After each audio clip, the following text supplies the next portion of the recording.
ഒരു പാറയുടെ മുകളിലേക്ക് ഒരു ബക്കറ്റ് വെള്ളം നിങ്ങൾ ഒഴിക്കുകയാണെന്ന് കരുതുക.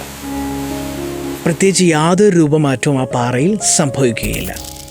ഇനി കുറച്ച് ശക്തിയോടെ വലിച്ചു ഒഴിച്ചെന്ന് കരുതിയാലും കുറച്ചു വലിയ ശബ്ദ കോലാഹലം ഉണ്ടാക്കാമെന്നല്ലാതെ പ്രത്യേകിച്ച് യാതൊന്നും ആ പാറയിൽ സംഭവിക്കുന്നതായി നമുക്ക് കാണുവാൻ കഴിയുകയില്ല.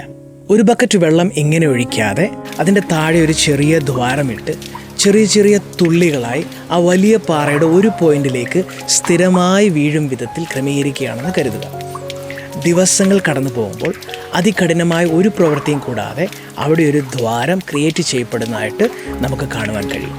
This is the power of consistency, അതായത് സ്ഥിരതയുടെ ശക്തി. എന്ന് വെച്ചാൽ നിങ്ങൾ ചെയ്യുന്ന കാര്യം മറ്റുള്ളവർ ശ്രദ്ധിക്കാതെ ഇരിക്കാം. ചിലപ്പോൾ വലിയ ഒച്ചപ്പാടുകളൊന്നും തന്നെ ഉണ്ടാവില്ല, അതായത് വലിയ കയ്യടികളോ പ്രോത്സാഹനങ്ങളോ ഒന്നും തന്നെ ഉണ്ടാവില്ലെന്ന് സാരം. നിങ്ങളുടെ സ്വപ്നത്തിലേക്കുള്ള ഓരോ ചുവടുകളും വെച്ചുകൊണ്ടേയിരിക്കുക, കൺസിസ്റ്റൻ്റായി പ്രവർത്തിച്ചു കൊണ്ടേയിരിക്കുക. ചിലപ്പോൾ ദിവസങ്ങളല്ല, മാസങ്ങളല്ല, വർഷങ്ങൾ തന്നെ വേണ്ടി വന്നേക്കാം. പക്ഷേ തീർച്ചയായും കൺസിസ്റ്റൻസി നിങ്ങളെ ലക്ഷ്യത്തിലേക്ക് നയിക്കുക തന്നെ ചെയ്യും. ഇത് ലൗകികമായ കാര്യങ്ങളിൽ മാത്രമല്ല, ആത്മികമായ കാര്യത്തിലും വളരെ ഉപയോഗപ്രദമായ ഒന്നാണ്. ഹോളി ബൈബിളിൽ ഇങ്ങനൊരു വചനമുണ്ട്, പ്രേ വിതൗട്ട് സീസിങ്, അതായത് മടുക്കാതെ പ്രാർത്ഥിപ്പിൻ. Consistent prayer can break the bondages in the spiritual atmosphere. മടുക്കാതെയുള്ള സ്ഥിരമായ പ്രാർത്ഥനകൾക്ക് ആത്മീയ മണ്ഡലത്തിലെ ബന്ധനങ്ങളെ തകർക്കുവാൻ കഴിയും.